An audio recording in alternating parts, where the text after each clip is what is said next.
Yo guys, Superior David here, and today we're going to finally be talking about my Murloc Paladin deck. If you watch the stream, you know that I've been killing it with this deck, and I don't think it's just a meme. Murloc Paladin is traditionally an archetype that wants to curve out aggressively, but runs out of cards fast, and they lose if they lose the board because the archetype is just bad at generating tempo. But here in my list, we run the Animated Broomstick and the Solid's Pride, and that really shores up these weaknesses. Broom allows us to generate tempo from hand to get back on the board, and Solid's Pride gasses us back up by tutoring up the Broom, very important, and also other cheap Murloc cards. So overall, we could still win by curving out aggressively like a traditional Murloc Paladin, but now we also have the flexibility to go a longer game by adopting sort of like a token strategy where we fight more for board and tempo until we stick a tough to clear board using a Scale Lord, and then we play Murloc War Leader to burst our opponent down. As for other mini set cards, we run the new Crab Rider, which I found is perfect for contesting Stealth Rogue's 1 health minions. Also art by my favorite Hearthstone artist, Matt Dixon. Very superior stuff. And then we also have Rally, which you wouldn't expect to be too good in this deck, but it's a board and a card, and it combos very nicely with Broom, so show some respect, guys. Now, the mulligan has a little bit more to it than your typical Murloc Paladin, but overall, it's still pretty easy. Generally speaking, I think you always want a one-drop Murloc like Murloc Tidecaller or Imprisoned Sungill just to get something down turn 1. Then I like to look for the Red Scale Dragon Tamer, and more importantly, the Solid's Pride, because together they make a nice curve, and they also draw you cards, which allows you to keep up the pressure. Or in the case of Solid's Pride, just get the Animated Broomstick potentially and start making these cheeky little tempo plays. Then in more aggressive matchups, you definitely want to be keeping the Crab Rider, and I think Underlight Angling Rod, just so you can contest the board a bit better. And finally, I know you usually keep Hand of Adal with Paladin, but I find myself keeping it less with this deck unless I know I can for sure cast it on a minion on turn 2. Otherwise, it feels like it's a bit slow, so just keep that in mind. And with that, it's time for some superior McGurgle gameplay, so let me know down in the comments if you still have questions about the deck. And of course, like the video for the YouTube algorithm and subscribe to the channel so you can be superior. Thanks so much for watching, guys. Really do appreciate it. Stay superior, and I'll see you in the next one. Later. A little whoops.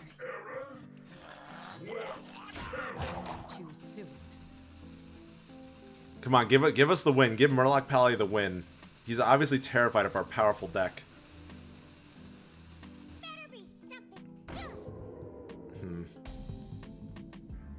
I think I'm actually going to coin out the Solid's Pride because it'd be nice to get Broom.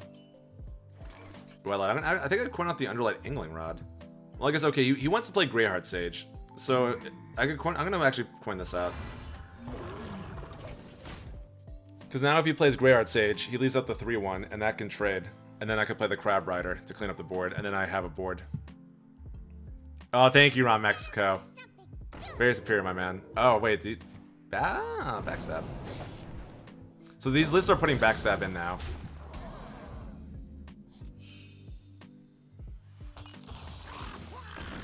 We did get the Broom. That's pretty nice. I think I'm just gonna get the Toxfin down just for the stats.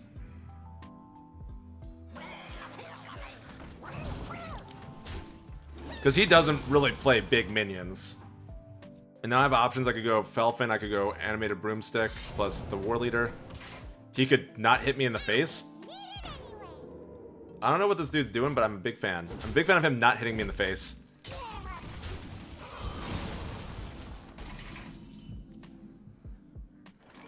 If I had like a one-drop Murloc, it'd be nice to get this down that, but I think I have to get the Felfin Navigator down.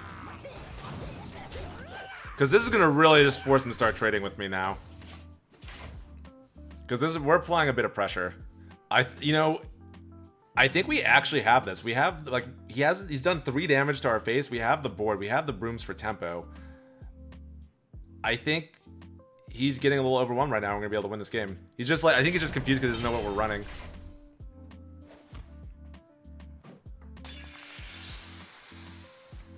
Oh my. I think he is puzzled. Dude, I mean, he's trading. He's an aggro deck, and he's consistently trading with us.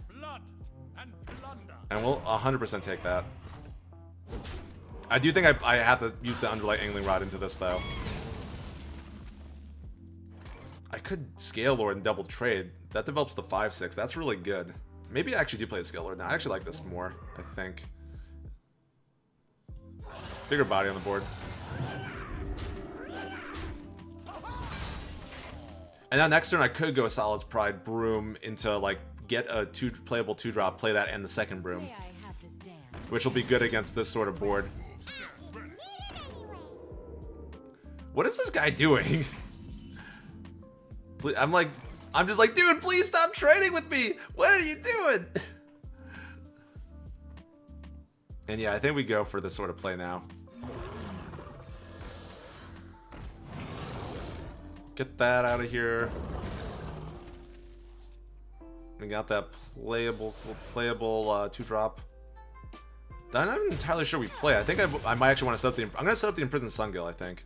And then just take the... Well, let's see. If I trade here, he's just going to trade like this. That seems like actually a net win for us. We get one more big swing turn. I actually can't play this and the Broom. So I think I do just play this now. It's off curve, but we get this in now and we go face with these little guys. We want to go wide against Rogue. Especially with Broom, because we could abuse that with like the War Leader and stuff. And since this is damage, he's going to have to trade this in if he wants to kill it. Why did I trade? Did I miss lethal or something? Oh, I traded because this deck has a lot of burst. This deck has a lot of burst.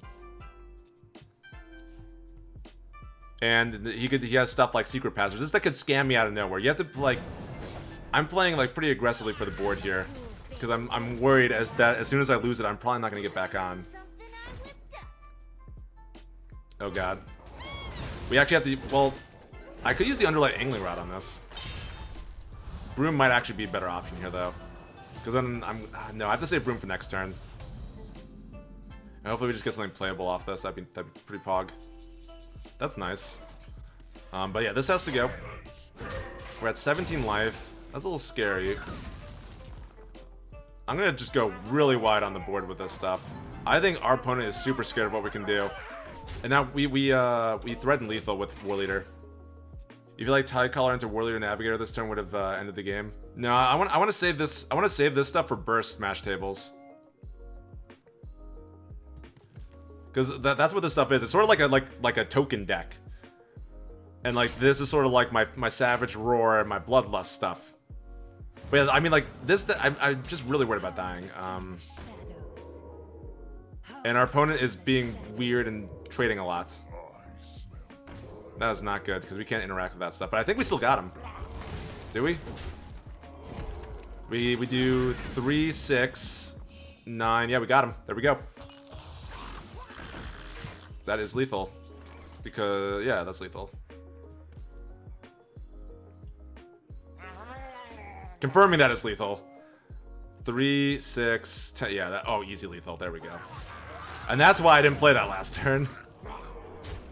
Because these tokens are really unassuming. I don't know which one I point out here.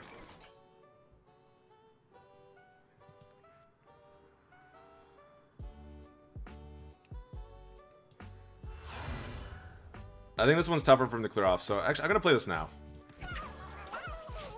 This is gonna be more... I mean, I guess it's the same amount of damage.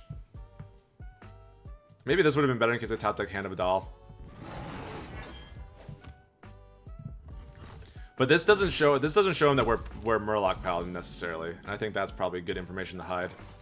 Now the cat's probably out of the bag. And we could like save this in case we get like another 1-drop or something. Oh. Oh, he's gonna kill this? See, that's why I was holding off on this. Wow. That seems so unnecessary. People these days. What happens if I rally a dormant minion? It'll probably come back dormant if I had to guess. Oof. That was unfortunate. Him hitting the overgrowth is never good.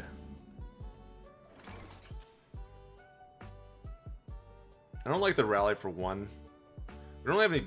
Our plays aren't that good at the moment. I think I still probably just play this. No, I probably don't. I mean, because I have a 3-drop in my rally pool already, so maybe I just go like Imprisoned Sungill, Hero Power, go face.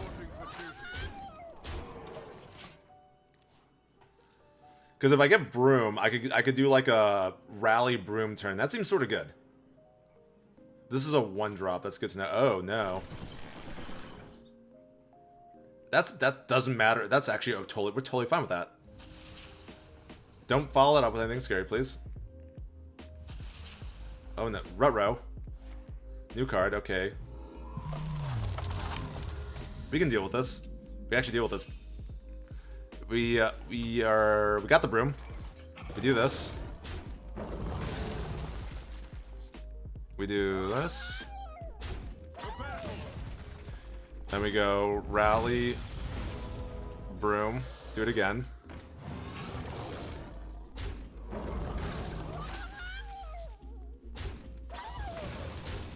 Oh, that was so good. I could pop into this. Is that worth? I'm gonna pop in. That rally value. Yeah, that rally value is pretty good. I don't know how he comes back from this, especially because we got the second one. I popped into that because he's just gonna hero power it if I don't, and I want to get the damage in on that.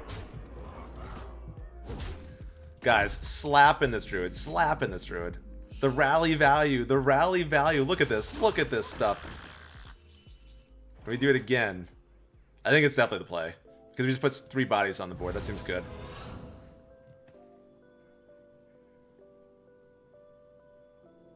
Maybe I shouldn't have done that. Or maybe, because I might need to get value out of this later. I mean, too late. We're in it too deep.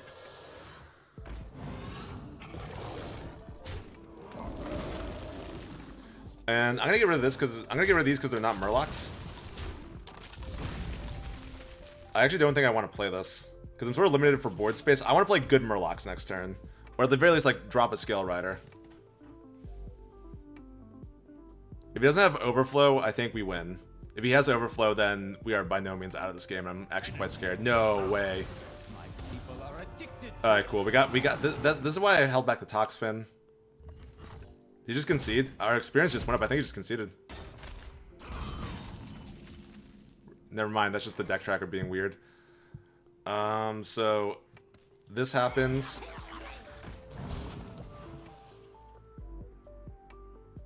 Actually, I should have buffed this. I was like, oh yeah, I don't really care. But I should have buffed this because then I could have Divine Shield. Now, like, he could just hero power this, and that's not good. So that was a misplay on my part. I wasn't really thinking I'd play this turn, but that actually would be a nice play. I think instead now we're gonna go like boom, boom, and now I can push more damage. That's still a reasonable play.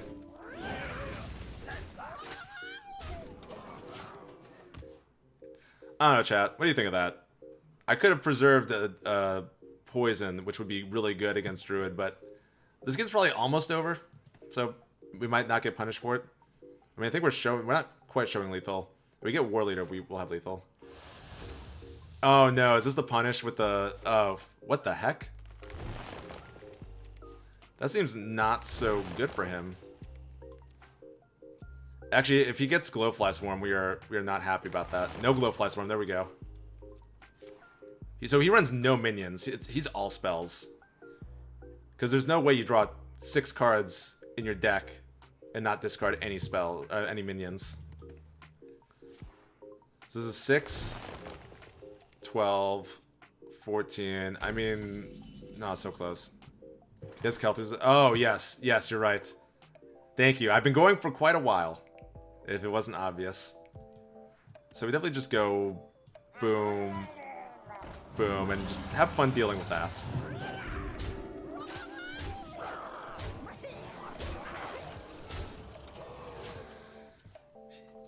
I don't think there's any way for him to really win now, unless he runs Zephyrus.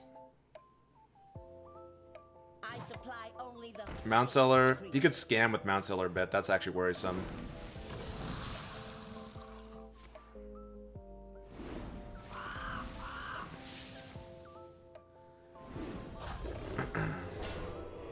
But only one taunt's not going to do it. He needs multiple taunts.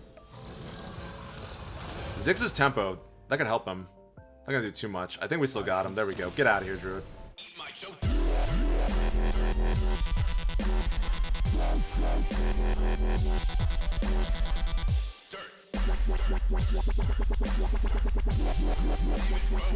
Get that